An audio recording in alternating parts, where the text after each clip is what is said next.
नमस्कार दोस्तों, आप सभी का स्वागत है आपके अपने यूट्यूब चैनल IQ वर्ल्ड पे। दोस्तों आप लोगों को पता है कि मेरा चयन बीएसएससी के थ्रू ऑडिटर के पद पे हुआ है, बीएसएससी सीजीएल के थ्रू।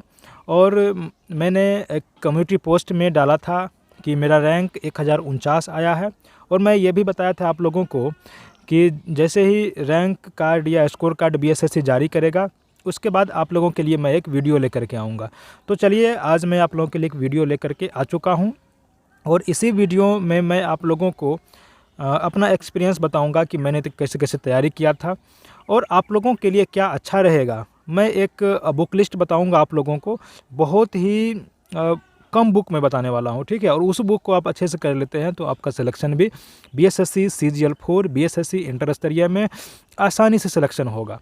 और बीएसएससी सीजीएल 4 आने में कितना समय लगेगा वो भी मैं आज आप लोगों को बताने वाला हूं। और बीएसएससी सीजीएल 4 जो है जिसमें एएसओ का पोस्ट होगा कि नहीं होगा, तो ये भी आप लोगों को बताया जाएगा, ठीक है। और मुझे मेरा कितना स्कोर आ रहा था बीएसएससी सीजीएल 3 मेंस में, पीटी में, सारा मैं आप लोगों को एक अच्छे ढंग से बताने वाला हूं। तो आप लोग वीडियो में पूरा ज़रूर बने रहिएगा। और मैं ज़्यादा घुमा फिरा के बात नहीं करूंगा, आज जो भी मैंने किया था तो वही मैं आप लोगों को आज बताऊंगा। देखिए, सबसे पहले तो मैं अपना रैंक के बारे में बता देता हूं। दोस्तों देखिए, सबसे पहले तो मेरा जो रैंक है वो 1049 रैंक है, जो कि उतना अच्छा भी नहीं कहा जा सकता है। लेकिन अगर आप देखेंगे तो बीएसएससी सीजीएल 3 की जो प्रीलिम्स पीटी परीक्षा हुई थी वो 3 शिफ्ट में हुई थी, ठीक है। तो तीनों शिफ्ट मिला कर के लगभग में 10 लाख से ज़्यादा बच्चे एग्ज़ाम में बैठे थे, ठीक है।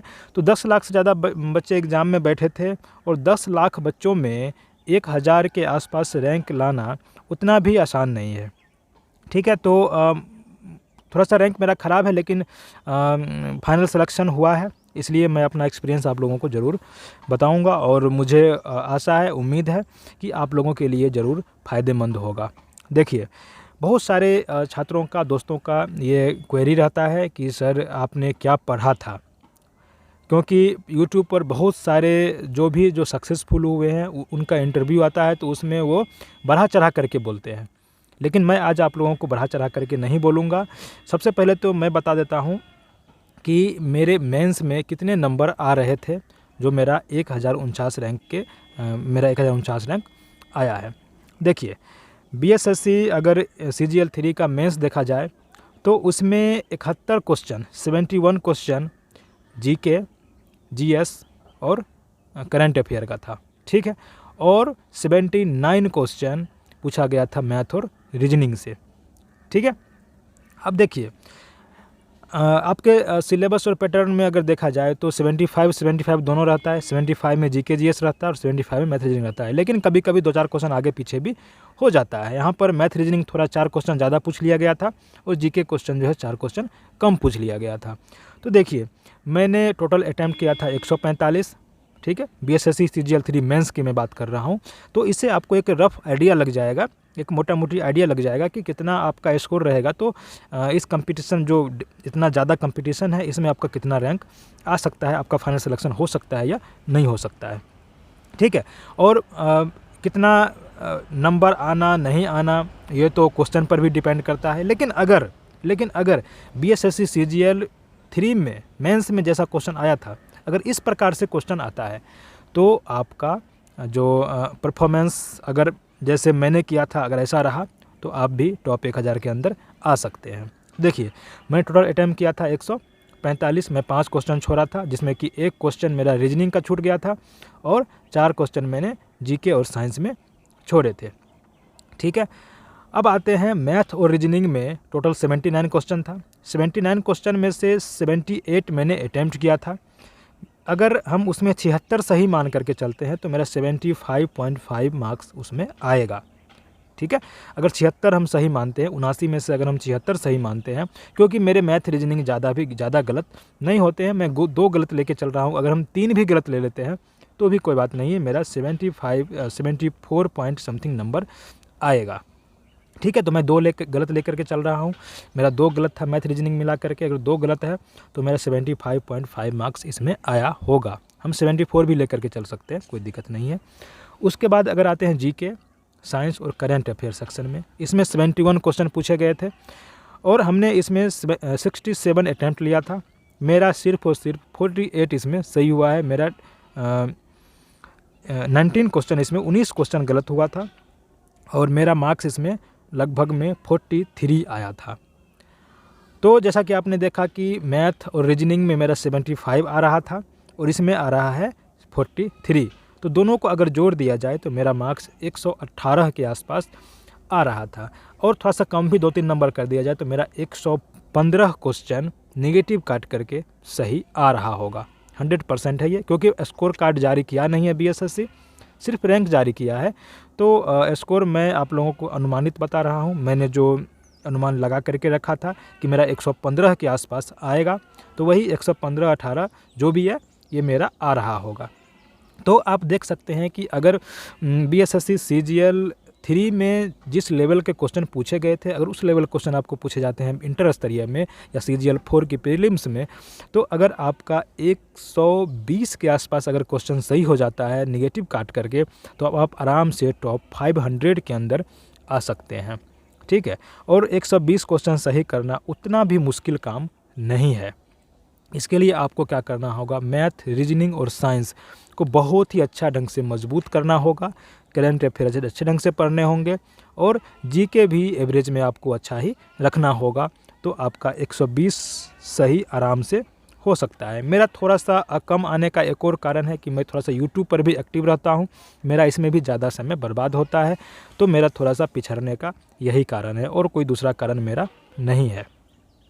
ठीक है, अब हम आते हैं कि बीएसएससी जो सीजीएल 4 आने वाला है, तो उसके रिगार्डिंग एक लेटर अभी 2 जनवरी को जारी किया गया था बीएसएससी के द्वारा। सामान्य प्रशासन विभाग को ये नोटिस जारी किया गया था। तो सामान्य प्रशासन विभाग ने बीएसएससी को अधियाचना दे दिया था कि किस विभाग में कितना सीट वैकेंट है सीजीएल 4 की वैकेंसी निकालने के लिए।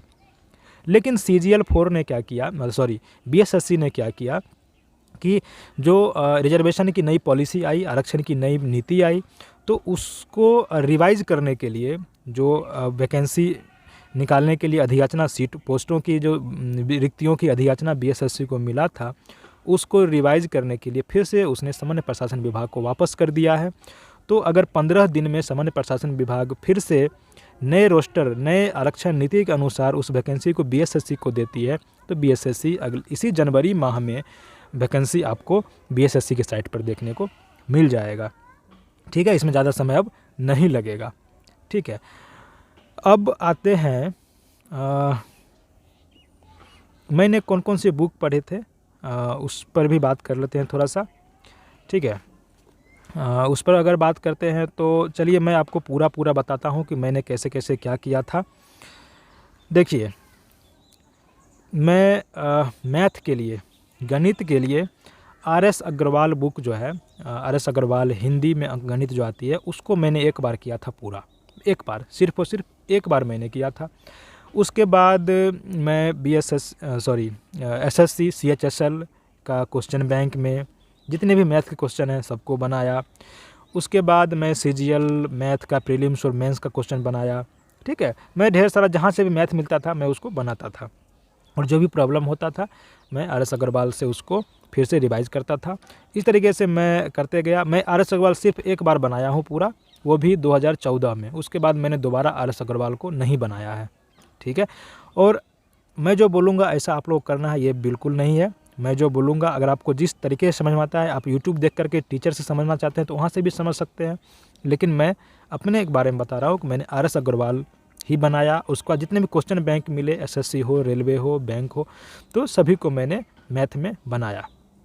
ठीक, उसके बाद रीजनिंग के लिए मैं 2019 में जो एनटीपीसी आया था उसके लिए मैं रीजनिंग का एक बुक पढ़ा था। उसके पहले मैं रीजनिंग का कोई बुक नहीं पढ़ा था। मैं सेट प्रैक्टिस करके एसएससी, रेलवे ये सब का सेट प्रैक्टिस करके ही रीजनिंग सीखा। ठीक है, लेकिन मैंने एक बुक बनाया 2019 के बाद 2020 में। ठीक है, तो 20 में बनाया था मैंने, मास्टर रीजनिंग का लिया था बुक, अरिहंत पब्लिकेशन का। तो एनटीपीसी में आपको पता ही है कि रेलवे का जो एनटीपीसी है उसमें थोड़े टफ क्वेश्चन आते हैं मेंस में। तो उसके लिए मैंने मास्टर रीजनिंग लिया था, उसको मैंने बनाया था। ठीक। साइंस के लिए मैंने जैसे बताया आपको लुसेंट जनरल साइंस, इसको मैं कई बार पढ़ चुका हूँ। लुसेंट जनरल साइंस की जो किताब है ग्रीन वाली, इसको मैं कई बार पढ़ चुका हूँ, लगभग मैं 4 से 5 बार। और मैंने एक बार इसका पूरा वीडियो भी यूट्यूब पर अपलोड कर दिया था। ठीक है। लुसेंट जनरल साइंस को मैं पढ़ा करके, फिजिक्स और केमिस्ट्री का, बायो मैंने नहीं पढ़ाया था, फिजिक्स केमिस्ट्री का पूरा वीडियो अपलोडेड है मेरे यूट्यूब चैनल पे, और उसका प्लेलिस्ट भी बना हुआ है। अगर समझ में नहीं आता कुछ तो वहाँ से भी आप लोग समझ सकते हैं। और जीके के लिए लुसेंट सब्जेक्टिव और एसपीडी, मैंने लुसेंट ऑब्जेक्टिव भी नहीं पढ़ा था जीके के लिए, लुसेंट सब्जेक्टिव और एसपीडी पढ़ा, मुख्य रूप से यही दोनों पढ़ा। और भी मैं बहुत सारा जीके का बुक पढ़ा हूँ बीपीएससी के लिए। लेकिन अगर आप सीजीएल की तैयारी कर रहे हैं तो लुसेंट एसपीडी अगर अच्छे ढंग से कर लेते हैं तो ये सफिशिएंट रहेगा, ज़्यादा आपको करने की ज़रूरत नहीं है। और मैंने सीजीएल के लिए बिहार स्पेशल का बुक नहीं पढ़ा था, क्योंकि बिहार स्पेशल का जो है ना एक भी क्वेश्चन सीजीएल में नहीं आया था, मेंस में भी नहीं आया था, और पीटी में एक क्वेश्चन आया था। तो यही 1 से 2 क्वेश्चन रहता है उससे, उसके लिए आप समय बर्बाद करेंगे तो कोई मतलब इसका नहीं रहेगा। और करंट अफेयर की बात की जाए तो करंट अफेयर के लिए मैंने एसपीडी और एडुटेरिया का वार्षिक अंक पढ़ा था, अच्छे ढंग से पढ़ा था। ठीक है। तो मेरा करंट अफेयर इससे हो गया था। 1-2 क्वेश्चन तो छूटते ही हैं, 1-2 क्वेश्चन आपका कहाँ से आएगा पता ही नहीं चलेगा, लेकिन लगभग क्वेश्चन इसी दोनों से कवर हो जाते हैं। और बहुत सारे कमेंट आ रहे थे कि सर आप जो है हिंदी के लिए क्या किए, तो हिंदी के लिए मैंने कुछ नहीं किया है। ऐसा हिंदी क्वेश्चन रहता है ना, बस अगर आप हिंदी पढ़ना जानते हैं तो आराम से आप 30 से ज़्यादा नंबर उसमें ला सकते हैं, 30 पे पास रहता है। तो मेरा तो 80 प्लस ही नंबर, 80 90 नंबर प्लस आता है उसमें, तो कोई दिक्कत नहीं है, आराम से हो जाता है वो सब। ठीक है। तो आपको सारा चीज़ समझ में आया होगा कि कितने क्वेश्चंस करने से कितने रैंक आ सकते हैं, ये मैं आपको मोटा मोटी बताया हूँ। ठीक है, कि मेरे 115 से 20 के बीच में नंबर आ रहे होंगे, मेरा 1000 रैंक के आसपास था, और जनरल रैंक 1000 के आसपास था। अगर मैं कैटेगरी में रहता तो मेरा भी बहुत अच्छा पोस्ट मिल सकता था।